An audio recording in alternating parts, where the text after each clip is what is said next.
So now we're going to talk about the duration of sympathetic activity. In this can happen by using alpha 2 agonists. And why agonist? Because alpha 2 receptor, alpha 2 receptor are membranous receptors that have 7 domains. So if this the cellular membrane will be like this, 7 transmembrane domain receptor, and it's coupled with a G protein called GI couple. So this is the alpha 2 receptors. And when norepinephrine bind or epinephrine bind, it stimulates the GI coupled receptor, which decreases the cyclic AMP. And these receptors, their stimulation leads to decrease in the release of norepinephrine. So they cause decreased sympathetic nervous system activity at all from the central synapse. Here is a nerve coming to the end, to an end, and here are the vesicles containing norepinephrine, and here is the post synaptic membrane. Here are the alpha 1 and beta 1 receptors, and here is the alpha 2 receptor. When alpha 2 is stimulated, norepinephrine release is inhibited. So alpha 2 agonists are antihypertensive. They are methyl dopa and clonidine. They are generally used as anxiolytic, meaning that they decrease the anxiety because they decrease the release of norepinephrine in the central nervous system. They are used as anxiolytic. They are used as medications that prevent uh, withdrawal symptoms for patients who were taking heroin, for patients who were taking nicotine. They are very helpful. And alpha 2 stimulation decreases sympathetic outflow, as I said, and this decreases the total peripheral resistance and decreases the heart rate. So there is no reflexive tachycardia with clonidine and methyl dopa. They are used for mild moderate hypertension, opioid withdrawal, nicotine withdrawal, and hypertensive management in pregnancy because they are safe.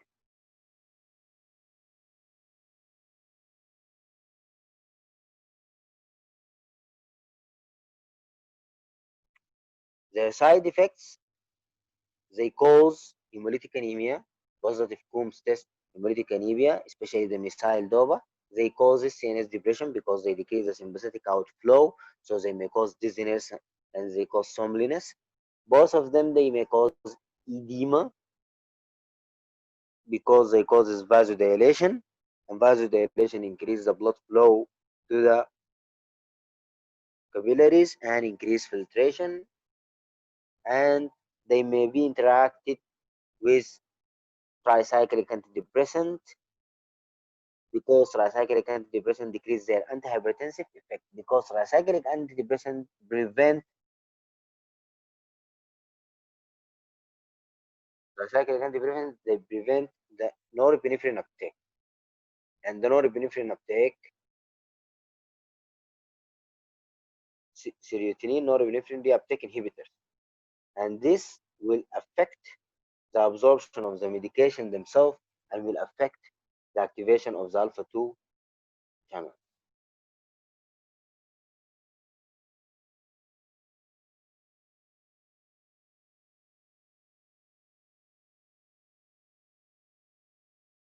So other medications that affecting sympathetic nervous system activity may be drugs that interact with the physical storage. So this is the synapse again, the central synapse. This is the nicotinic receptors and alpha 2 receptors, and this is the vesicles. There is a drug called Wizarbin which destroy the vesicle and prevent the accumulation and the storage of norepinephrine. Decreases norepinephrine in the periphery and decrease norepinephrine and dopamine and serotonin in the CNS. They causes depression, severe depression, because depression occur due to decreased serotonin, norepinephrine, and dopamine in the CNS. They causes edema and increased GIT secretions.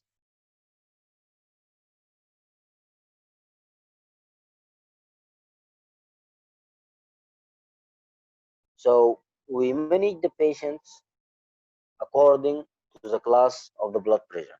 So if the patient is having a normal blood pressure, as I said previously, normal blood pressure, and we encourage lifestyle modification. If the patient is pre-hypertensive, we encourage lifestyle medication. We don't give any antihypertensive medication.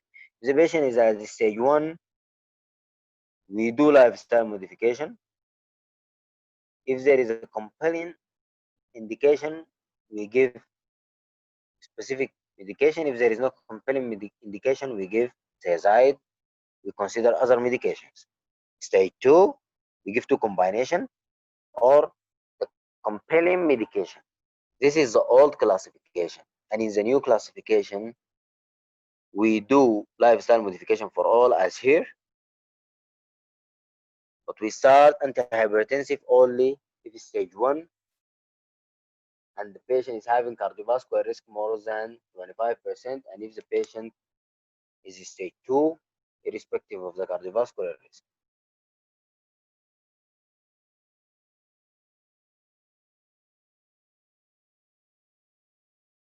So, what are the compelling indications?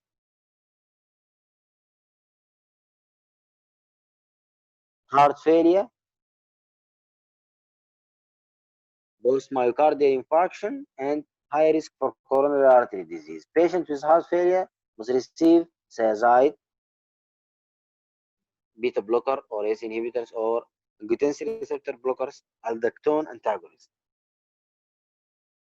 Patients with both myocardial get used from beta blocker, ACE inhibitors, and aldactone antagonists, and or aldosterone antagonists.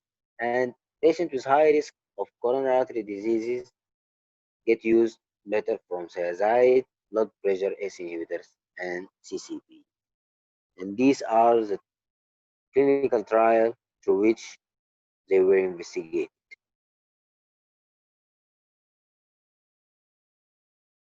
In diabetes, you give angiotensin converting enzyme. You can also give thiazide, but still thiazide can cause hyperglycemia. You have to notice. It's not contraindicated, but you have to use it with caution. In patients with chronic kidney diseases, you use ACE inhibitors and angiotensin receptor blockers. If the patient have stroke, better use thiazide. So the best medication to decrease blood pressure for long term in stroke patients is thiazide. This is an important information. And someone tell me why thiazide causes hyperglycemia. Talking about the combination therapy, you have to know that beta adrenergic blockers and diuretics are combined together, angiotensin 2 receptor agonists and diuretics are combined together, calcium channel blockers and ACE inhibitors are combined together, and ACE inhibitors and diuretics also are combined together. So ACE inhibitors is combined with many medications like diuretics and like calcium channel blockers.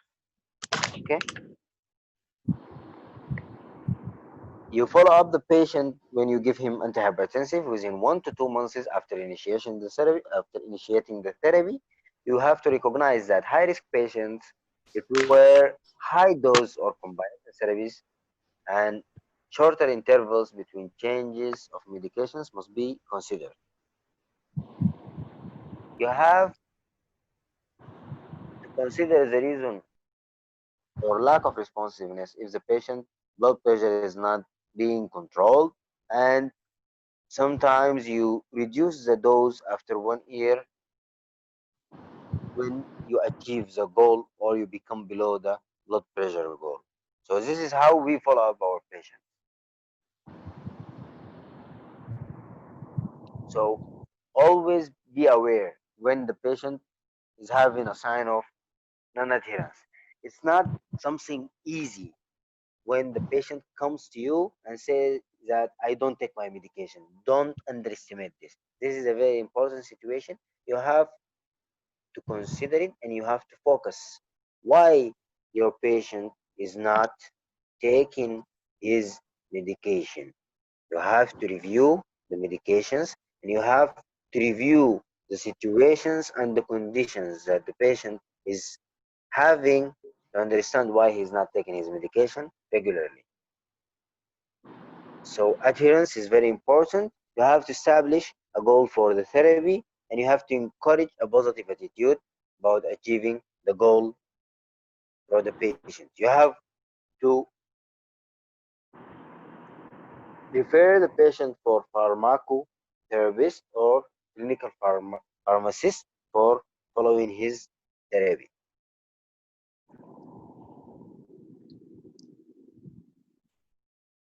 You have to educate the patient about the disease, also maintaining the contact with the patient and keep and reminding him that adherence is very important. You have to encourage him about lifestyle modification.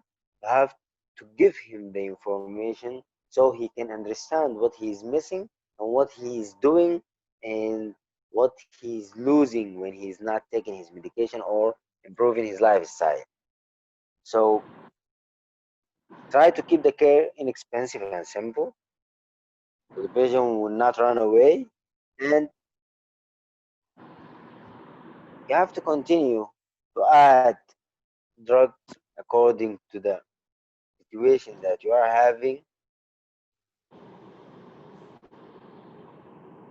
systemically, and consider using nurse care management if possible for the patient who is not being able to take his medication regularly, or you have to utilize the best health care professionals you have to meet the demand for the patient, because the patient is our goal. Patient to that A patient that's taking his medication and becoming healthy, this is a great achievement for doctors and all the healthcare system.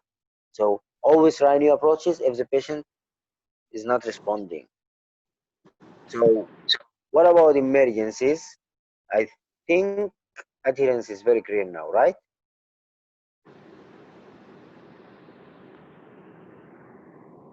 So we gonna go and come back, talk about emergency treatment of hypertension or hypertension emergency.